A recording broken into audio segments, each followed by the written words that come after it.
Hello, this is Dream Talk. Today I have a really good subject to talk about. Most dreams come in parables, in this parabolic language, and it's very confusing. Like your mom in a dream. Your mom in a dream would be a source of life within you. Your dad in a dream, source of authority in you.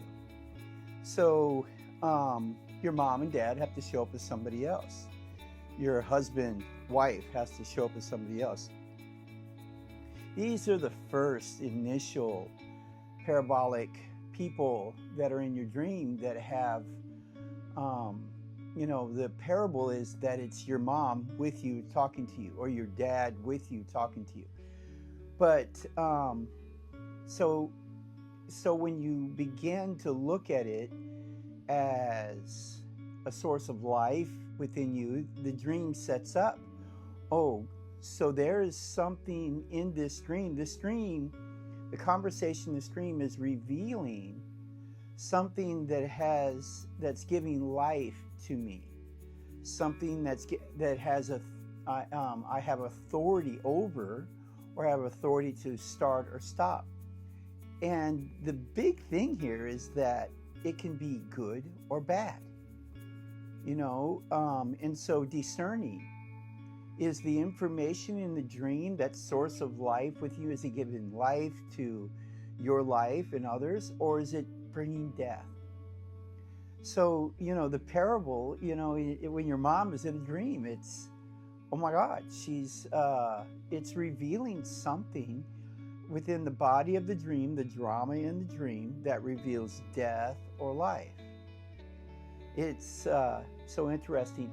Everything, numbers, colors, pictures, everything within a dream is parabolic. It has a root meaning that you want to go to. The names of the people that in your dream, they're there for the meaning of their name. They're there for the meaning of their name, and the meaning of their name then applied in the dream begins to reveal the source of life, source of authority, as if your mom is in the dream. If they're not there, then it's talking about something else.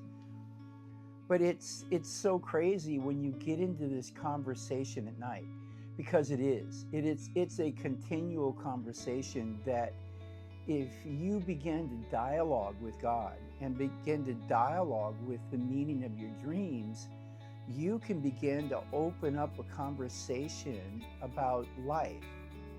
Most dreams are about your quality of life, about the life that you have. And is it good? Is it bad? Are you receiving gifts? Or do you have certain areas where there's grace? That's revealed in dreams. What's not revealed in dreams? Who to marry, what house to buy, what job to work, or, what country to move to. If that's revealed in a dream, the parabolic ways in which dreams speak, you never know for sure.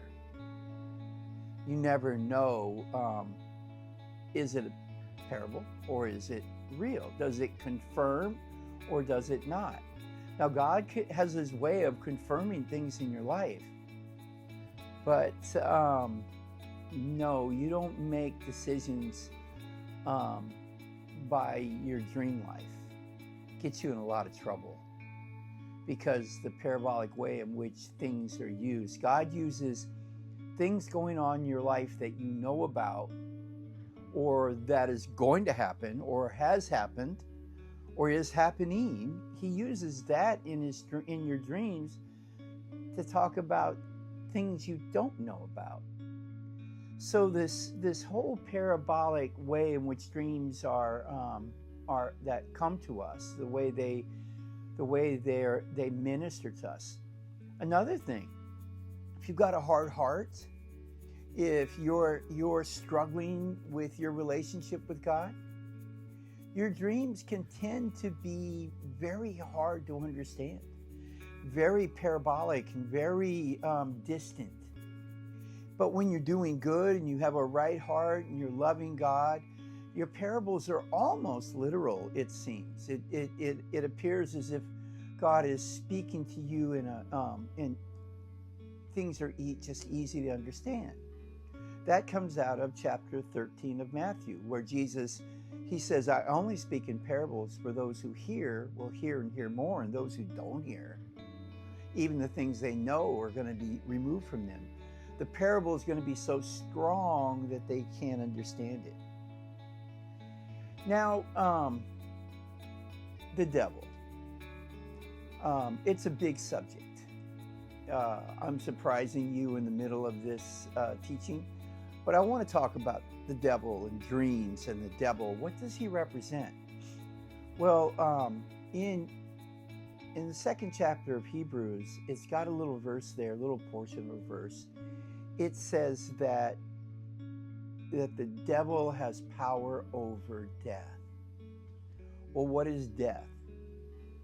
Death is feelings, emotions, and thoughts that are against you.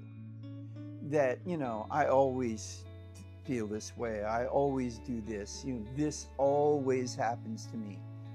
That's death. That's, depression, negative thoughts. Oh, that person, he doesn't like me. Oh my gosh. These feelings and emotions that hit you that are negative in nature, that are not uplifting, that don't bring life. Well, that's the devil. You've got to understand, God gives life to everything on the earth, every seed, every tree, every animal, every human. God is the person that is the electricity that starts the heartbeat. Besides creating us and creating this earth that regenerates itself, it continues to rebuild and has seasons of harvest and it plants and humans. We have a season of being a baby, then a young child, and then we get married and we have children. Then we're parents, and then we're grandparents, and then we're gone and our children are parents. That's everlasting life. God created in 7 days everlasting life. He said it's good. Jesus came to give life and life more abundantly, and the devil comes to steal, kill, and destroy. God is holy and pure, and the only flesh that we know about, Jesus, Jesus came from God, came as a man to destroy death. Well, what is death? Death is the devil. Death is the way God describes death in the Bible. This is the working of the devil. But how does the devil work all over the world and not be God? You see, there's some things here that Jesus explains when he talks about the evil spirits. They communicate with one another. They're kind of like the ants or the cronies that are said in Proverbs, which is, what is that? It's an animal that builds and grows and does what it's supposed to do and doesn't have a leader. They just know what to do, and they go and they get their food and they build and they grow, and they don't have a leader. The only person leading is making more eggs and building more of their life. But no one is standing up there and I'm in charge, and that's not the way it's done. Well, that gives you a picture of how evil spirits work. My biggest question coming into Christianity, I got to walk in the Spirit and see evil spirits on everybody, 20, 30, 40 evil spirits. or I thought they were evil. Actually, they're not all evil. We can get into that, but these spirits, how are they created? When I saw that on, all these evil spirits on people, I thought, oh my God, if there's 8 billion people on the earth, there's got to be, 100 billion evil spirits. They're everywhere. And then God began to teach me and began to show me. So the devil has power over death. And what is death? Feelings, emotions, and thoughts that destroy your quality of life. It comes from sin. It says it in James, in the first chapter of James. It says, we are drawn away of our own lust and enticed, and when lust is finished, it brings forth sin, or it conceives. It conceives. In every different Bible that I've read, it's the word conceive. It actually gives birth to something. In dreams, we're constantly giving birth to something good or evil. But here, it gives birth to sin, and when sin is finished, it brings forth death. And what is death? Death is feelings, emotions, and thoughts that destroy your quality of life. This is the main thing that's revealed in dreams, is what is the devil doing? Well, who is the devil? He's not just one being that is over the earth and he comes and says, today I'm going to visit you, like a fallen angel or something. No, we're made in the image of God. We're made to create. There was another question I had. How do we create? What do we create? And I had no idea that we create. We're constantly building our soul, and we create the spirits, good and bad. And that's revealed in dreams too, and that's part of the parabolic language. When you have 7 or 8 people in a room, they can all be different identities created within you, different personality type feelings, emotions that you've learned or grown in. I thought that all the spirits that we create were evil, but that's not true. We do create good spirits. That is seen in dreams with your mate. You see, the Bible says that, you shall leave your father and the mother, and the two shall become one. And it will be well with you, I mean, what is created when 2 people become one? Well, that is, in a dream, that would be your mate. And so your mate has to show up as someone else. To understand dreams and to understand how things work, then you have to know how people are made and how they work. So it says in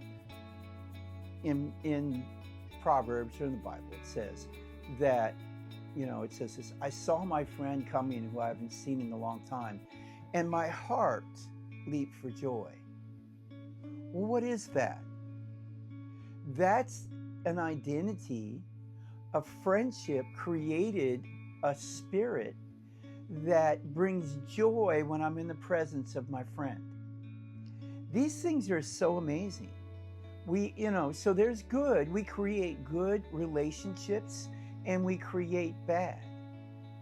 Well, the dreams reveal the most important bad most of the time that you need to get rid of. And God will systematically begin through your dreams, if you're open to your dreams, to destroy death. And who has power of the death? The spirit that you created in that trauma or in that identity. That has power over death. So when you look at dreams, 98% of dreams are, that's the figure I came up with. I've seen 100,000 dreams, maybe more, maybe less, I don't know, but probably more. Most all dreams. Everybody, if they start talking with God through their dreams, they deal with the death that's in their life. Well, this is Dream Talk with Bob, and I hope that you picked up some good keys to help you in your journey. Many blessings.